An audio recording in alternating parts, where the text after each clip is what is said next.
একটা বাসা নির্মাণ করতে যান, আপনি যদি বলেন যে 10 মিনিটে বাসাটা নির্মাণ করতে হবে, সেটা কি সম্ভব? একটু সময় লাগবে।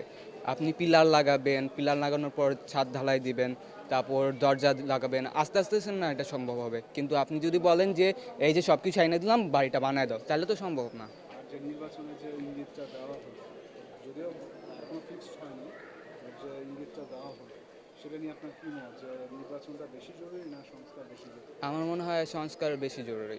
সংস্কার বেশি জরুরি। অবশ্যই। আচ্ছা আচ্ছা, সেই সংস্কার এখন সংস্কারের জন্য এই সরকার আসলে মিনিমাম কতদূর থাকতে পারে বা থাকা উচিত বলে মনে হয়?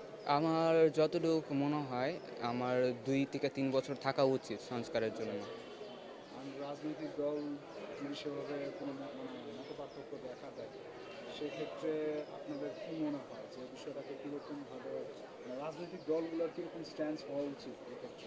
তাদের উচিত যে আমাদের যে